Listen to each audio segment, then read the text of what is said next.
Hello મિત્રો, હૈયાની વાત ઓઠે 39મું ચરણ મિત્રો. મિત્રો, ગઈકાલે આપણે જે વાત કરી હતી એના અનુસંધાને જ આજે આપણે એક વાત કરી રહ્યા છીએ કે એક બહુ મોટા જમીનદાર હતા. ખૂબ ધન વૈભવ તેમની પાસે હતો. હીરા જવાહરાત, ઘરેણાં, માલ મિલકત, રૂપિયા પૈસા એમ અલગ અલગ ચીજવસ્તુઓના અલગ અલગ ગોડાઉન તેમને ત્યાં ભરેલા હતા. એક વખત એવું બને છે કે તેમને ત્યાં પુત્ર જન્મ થાય છે. તો એ પુત્ર જન્મની વધામણી જે સેવક લાવે છે એ સેવક ઉપર જમીનદાર ખૂબ પ્રસન્ન થઈ જાય છે અને પોતાના હાથમાં રહેલો ચાવીનો જુડો છે એ એમને આપે છે સેવકને.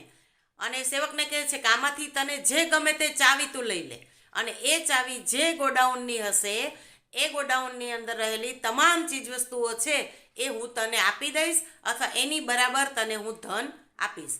એટલે સેવક તો ખૂબ જ ખુશ થઈ ગયો અને સેવકે એ આખા ચાવીના જોડામાંથી જે મોટામાં મોટી ચાવી હતી એ પસંદ કરી અને એ ચાવી લઈ અને જ્યારે પેલા જમીનદારનો ચાકર એમની સાથે જાય છે અને એ ગોડાઉન ખોલવામાં આવે છે ત્યારે મિત્રો એ સેવકની આંખો પહોળી થઈ જાય છે. એને ખૂબ અફસોસ થાય છે. શું હતું તો કે એ ગોડાઉનની અંદર માત્ર ને માત્ર ખેતીકામ કરવાના ઓજારો ભરેલા હતા. મિત્રો, આપણા જીવનમાં પણ કંઈક આવું જ છે. આપણને સેવક ઉપર હસવું આવે, પણ ચાવી માત્ર કદ મોટું છે તેથી એની અંદર રહેલી ચીજવસ્તુઓ પણ બહુ કિંમતી જ હશે એવું માની લેવાની જરૂર નથી. મિત્રો, આપણા જીવનમાં પણ આપણને એવું જ થાય છે. આપણે 8 કલાક 10 કલાક નોકરી ધંધો બધું જ કરીએ, એમાંથી પૈસા કમાઈએ, કમાવા જ જોઈએ. પૈસા વગર તો આપણું જીવન ચાલતું જ નથી.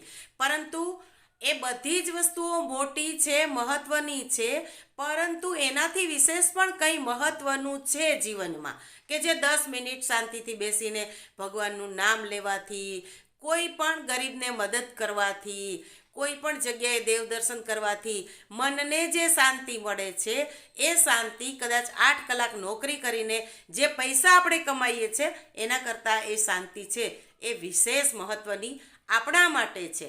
કારણ કે મન શાંત હશે તો જ આપણે બધા જ સુખો છે એ ભોગવી શકીશું. તો મિત્રો, આજે જે સેવકની વાત છે એના ઉપરથી મને તો એવો વિચાર આવે છે કે આપણે જીવનમાં હંમેશા માત્ર મોટું કદ છે એ વસ્તુ જ મહત્વની છે અથવા તેનાથી જ સુખ મળશે, માત્ર ભૌતિક વસ્તુથી જ સુખ મળશે એવું માની લેવું એ આપણી એક મોટી ભૂલ છે. ભૌતિક વસ્તુઓથી માત્ર સગવડો મળશે, સુખ નહીં મળે. આપણે કહીએ છીએ ને કે ભાઈ બહુ સારામાં સારો ખોરાક ખરીદી શકાય, સારામાં સારી પથારી ખરીદી શકાય, રૂમમાં એસી લગાવી શકાય, પરંતુ ઊંઘ ક્યાંય વેચાતી ન મળે. હા, ઊંઘની ગોળી મળે પણ એ નેચરલ ઊંઘ નથી મિત્રો. એ તો જે લોકો ઊંઘની ગોળી લઈને સૂતા હોય ને એને પૂછીએ તો ખબર પડે કે કેવડી તકલીફ થાય છે. તો મિત્રો, જીવનમાં બધું જ કરીએ, પૈસા કમાઈએ, પ્રગતિ કરીએ, સફળતાના સોપાનો સર કરતા જઈએ, પરંતુ એક વસ્તુ ના ભૂલીએ કે એ બધાથી પણ કંઈક મોટું છે જે મોટું દેખાતું નથી પણ અનુભવાય છે. એવી સૌથી વધારે મહત્વની વસ્તુ તો કે મનની શાંતિ અને મનનું સુખ. અને એ ત્યારે જ મળે જ્યારે આપણે આપણી જાત સાથે બેસીએ, આપણે ભગવાન સાથે બેસીએ, આપણા આત્માને પરમાત્મા સાથે જોડવાનો પ્રયત્ન કરીએ, ત્યારે જ એ સુખ આપણે મેળવી શકીશું. માત્ર ને માત્ર મોટી ચાવી લેવાથી સુખ મેળવી શકાશે નહીં.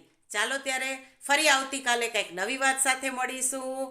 ત્યાં સુધી સૌને જય શ્રી કૃષ્ણ.